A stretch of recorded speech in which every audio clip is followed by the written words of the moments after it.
It started with the book, of course. The kind of book you almost don't buy because it looks like it would fall apart if you sneezed on it.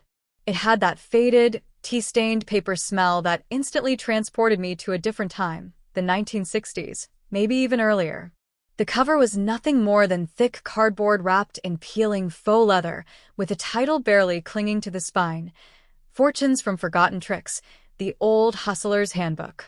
The man selling it looked like the kind of guy who knew a few hustles himself. Wrinkled shirt, cigarette tucked behind his ear, a voice like gravel and coffee. When I asked him if the stuff inside still worked, he leaned forward and grinned. "It'll work as long as people are still people," he said. That line stuck with me. The book wasn't a novel, it was a map. A map to human nature. Some of the tricks were too outdated or flat out illegal.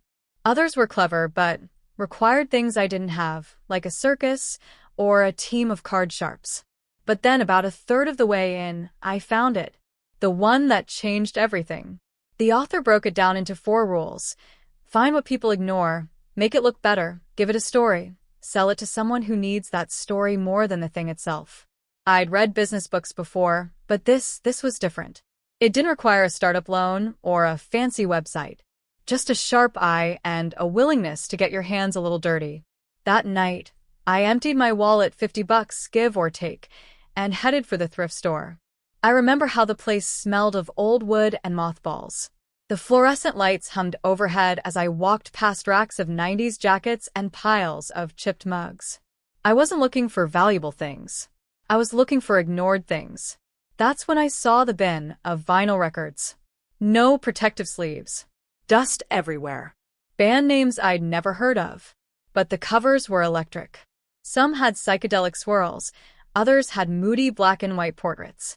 They weren't just records, they were art. I bought 10 for $5. Back home, I got to work. I wiped each one down with a soft cloth, careful not to damage the cover art. I slid them into crisp IKEA frames, nothing fancy, just $1 each, and arranged them in a neat row on my table. Suddenly, they looked like something you'd see in a loft apartment in Brooklyn. I listed them online for $25 each. Within hours, the first sale came in. Then another. And another. That dopamine rush was dangerous. By the end of the week, my $5 investment had become $200. By the end of the month, I was scouring flea markets, garage sales, and clearance corners like a man possessed. My bedroom became a warehouse. Stacks of framed vintage art leaned against the walls. My friends laughed. My neighbors complained about the late-night hammering, and my landlord just shrugged as long as the rent was on time. But the thing about cheats is they grow. I moved beyond vinyl. Old maps became historical decor. Rusty tools became industrial conversation pieces. A $3 globe, cleaned and polished, sold to a corporate office for $150 because I described it as mid-century educational artifact. The truth? Half the time, I was just dressing up trash. But people loved it. Or rather, they loved the story I wrapped around it. Within 6 months, I had a steady stream of orders. Some weeks I was making more than my day job. I told myself it was just a side hustle, but secretly, I was dreaming about quitting. And then I almost blew it. One day I came across a battered leather suitcase in a junk shop. The clasp was broken, the lining was torn, and it smelled faintly of engine oil. But it had character. I cleaned it up, replaced the clasp, and listed it as 1930s pilot's travel case, possibly World War II era. The truth was, I had no idea where it came from. It sold in under an hour, to a collector who emailed me the next day asking for proof of its history. My stomach dropped. I'd gotten careless. I wasn't just adding a story anymore, I was making one up. I refunded him, deleted the listing, and promised myself I'd stick to the rules. The markup loop wasn't about lying, it was about revealing value that was already there.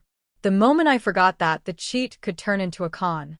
The business slowed after a couple of years. Competition got smarter. Thrift stores started Googling prices before putting things on shelves.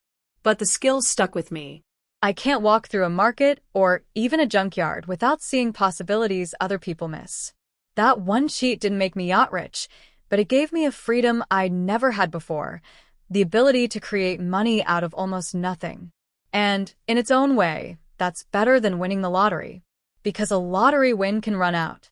But once you learn how to spot gold in other people's garbage, you can make it over and over again.